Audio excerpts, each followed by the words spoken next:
السلام علیکم ناظرین، آج میں آپ کو حضرت جویریہ کی شادی کا واقعہ بیان کرنے جا رہی ہوں۔ بعثت سے 2 سال پہلے حارث بن ابی زرار کے ہاں ایک بیٹی نے جنم لیا جس کا نام برار رکھا گیا۔ برا پہلے دن سے ہی حسن بے مثال رکھتی تھیں، جو ایک بار دیکھ لیتا پھر چہرے سے نظریں نہ ہٹا پاتا۔ حارث بن ابی زرار بن مستلق کا سردار تھا۔ جوں جوں برا جوان ہو رہی تھی، اس کے حسن و جمال میں خوب نکھار آتا جا رہا تھا۔ یہ والدین کی خوب لاڈلی تھی کہ جو منہ سے کہہ دیتی والدین فوراً پورا کر دیتے تھے۔ وقت بڑی تیزی سے برا کو بلوغت کی سرحدوں کے قریب لے جا رہا تھا اور پھر ایک دن بلوغت کی سرحد پر پہنچ کر اس کو عبور کر گئی۔ اب اس کے والدین اس کی شادی کی فکر کرنے لگے۔ برا اب اس قابل ہو چکی تھی کہ اس کی شادی کر دی جاتی۔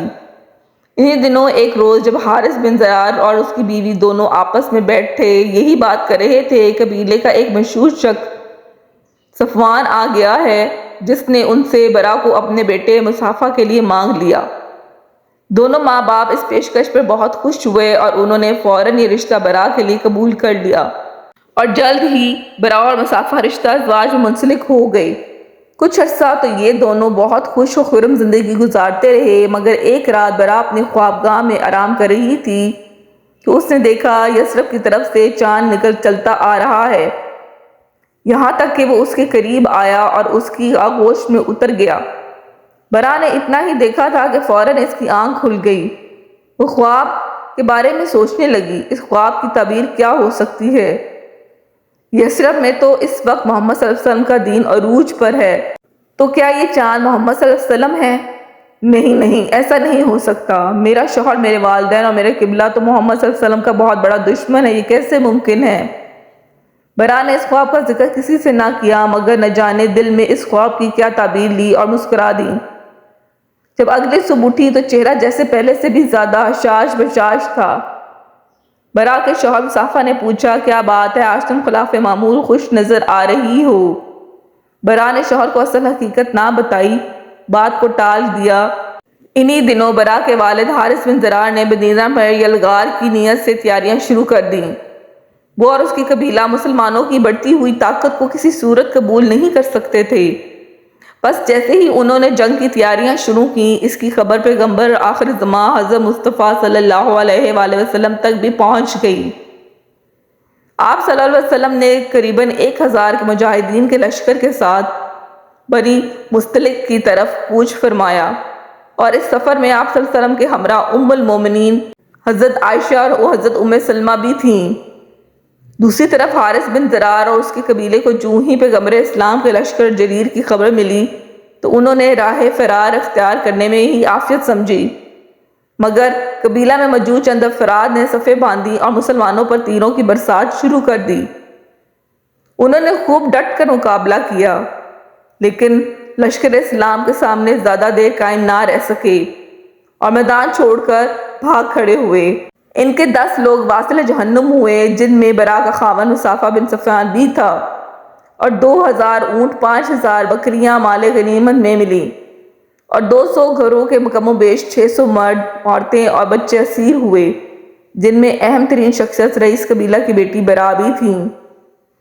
مال غنیمت کو مجاہدین میں بانٹ دیا گیا اور قیدیوں کو لوگوں میں تقسیم کر دیا گیا، اور برا بنت حارث حضرت ثابت بن قیس بن شماس رضی اللہ تعالی عنہ اور ان کے چچا زاد بھائی کے حصے میں آ گئی۔ برا نے حضرت ثابت سے کہا، میں مکتابہ بننے کے لیے تیار ہوں، یعنی آپ جو رقم چاہتے ہیں میں آپ کو دوں گی، مگر اس کے بدلے آپ مجھے آزاد کر دیں گے۔ چنانچہ حضرت ثابت نے برا سے کہا، ٹھیک ہے، آپ مجھے نواقیہ سونا دے دیں، میں آپ کو آزاد کر دوں گا۔ اب یہ معاملہ تو طے ہوا، مگر برا کے پاس دینے کے لیے اتنا سونا نہیں تھا۔ برا نے سوچا، میرے پاس تو اتنا سونا نہیں ہے، کیوں نہ میں اس کے نبی صلی اللہ علیہ وآلہ وسلم کے پاس اپنی عرض لے کر جاؤں۔ پس برا نے یہ سوچا، نبی کریم صلی اللہ علیہ وسلم کے در اقدس پر جا دروازہ کھٹکایا، یعنی برا اب اپنے خواب کی تعبیر کی طرف بڑھ رہی تھی۔ ام المومنین حضرت عائشہ رضی اللہ تعالیٰ فرماتی ہیں، وہ نہایت حسین و جمیل دوشیزہ تھیں، نگاہیں اس پر جم جاتی تھیں۔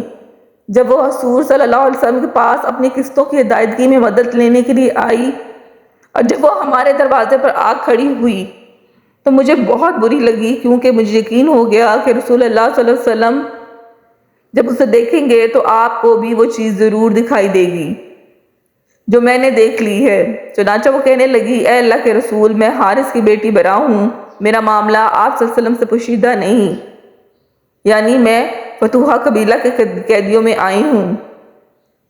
میں نے اپنی آزادی کے لیے قسطیں مقرر کروائی ہیں، میں آپ کے پاس اس لیے آئی ہوں تاکہ آپ میری مدد کریں۔ رسول اللہ صلی اللہ علیہ وآلہ وسلم نے فرمایا، تو تیرا کیا خیال ہے اگر تیرے ساتھ اس سے اچھا معاملہ طے ہو جائے؟ کہنے لگی، وہ کیا ہے؟ فرمایا، میں تمہاری قسطیں ادا کروں گا اور تجھ سے شادی کروں گا۔ برا کو تو جیسے اپنے کانوں پر یقین نہ آیا، فوراً وہ خواب ذہن میں تازہ ہو گیا۔ برا نے ایک لمحہ بھی سوچے بغیر کہا، مجھے منظور ہے۔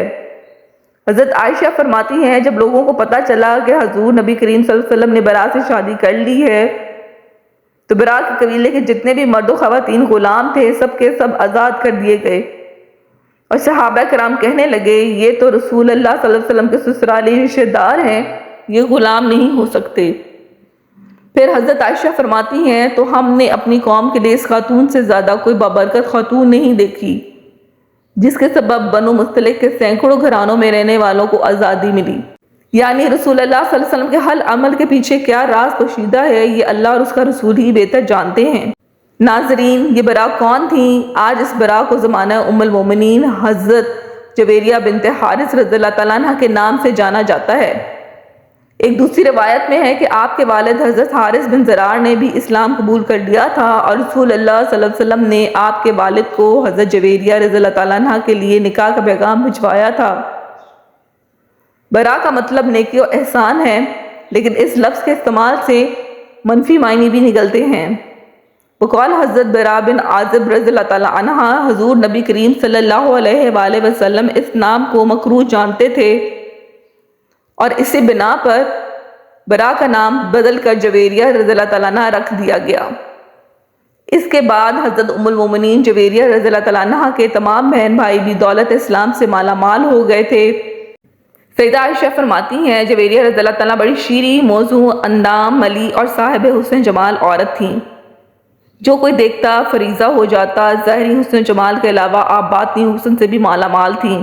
بڑی زائدہ، راست باز، عبادت گزار، قناعت پسند، مجسمہ صبر و رضا اور ذکر و تلاوت میں یکتا تھیں، اور یہ سب خوبیاں آپ کو رسول اللہ صلی اللہ علیہ وسلم کی بدولت اور تعلق سے میسر آئی تھیں۔ دعا ہے اللہ رب العزت ان پر اپنی بے حساب رحمتوں کا نزول فرمائے اور ان کے صدقے ہماری بے حساب مغفرت فرمائے، آمین۔